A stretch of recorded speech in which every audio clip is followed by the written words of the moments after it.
Good evening to everyone with or without ears. My name is Marlo, and as every evening, I am bringing you the newest news from the land of new cars that nobody can afford. The borders might still be closed, but my mouth remains open, and so here we go with the freshly squeezed gossip from the Střechovicki forest. The All Souls Day has calmly passed. It was a wonderful night that we spent as a community under the old oak, sitting in a circle around the fire giant. Everyone told their favorite stories about their departed loved ones, parents, siblings, lovers, pets.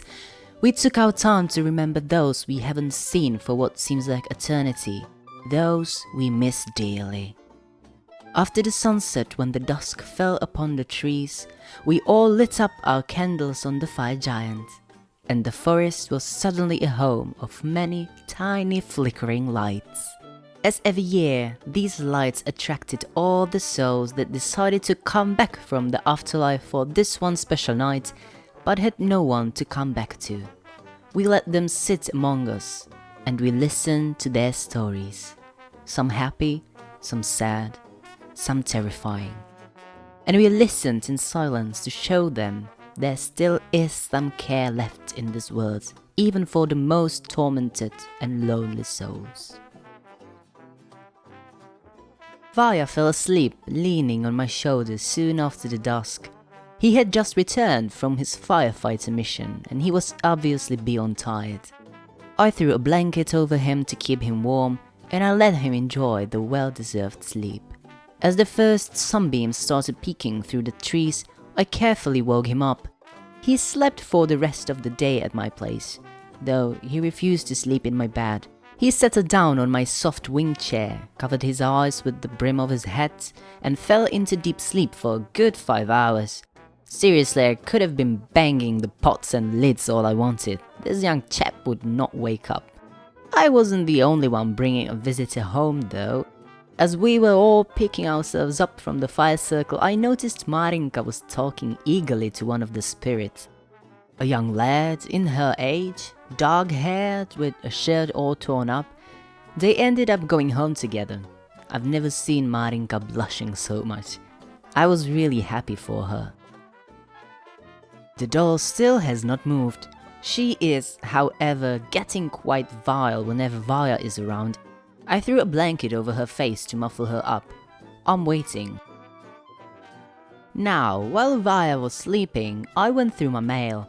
And believe it or not, I finally got a letter from my younger brother Simon. What a surprise it was when I found a package wrapped in the oh-so familiar green paper in my mailbox. My younger brother Simon supposedly moved into old Auntie Bernice's house. It's not a big house, but my younger brother Simon doesn't need much. He is planning on renovating the house and trimming the overgrown garden, which in my opinion is a perfect pastime activity for him. He had not spent much time at one place in the past 5 years. It might be nice for him to finally have a place to stay at for more than 1 or 2 nights.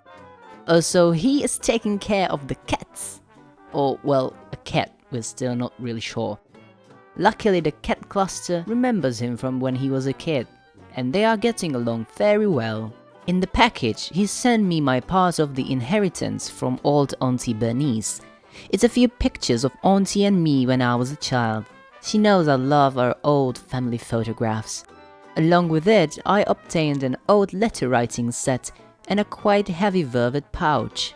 I didn't open the pouch until the evening, as I spent most of the day categorizing the old photographs and putting them into my family photo album. When Vaya finally woke up, I made him some dinner and finally got into looking inside of that mysterious soft piece of fabric. For reasons unknown to me, old Auntie Bernice left me her old tarot deck. Not that I don't know how to use it, she's taught me I dare to say pretty well when I was younger. But I haven't held one in decades, and never put much meaning into using it. Vaya, on the other hand, he's never seen one of these and considers fortune-telling a fun way to spend time, so without further ado... The card for this week is Death. As one cycle comes to an end, other is about to start. A radical change that might require sacrifices coming your way.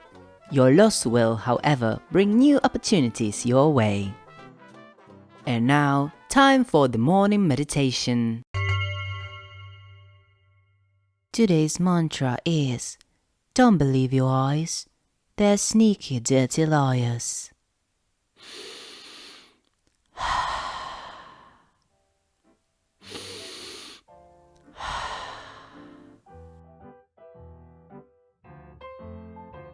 Good night, Střechovice. Good night, England.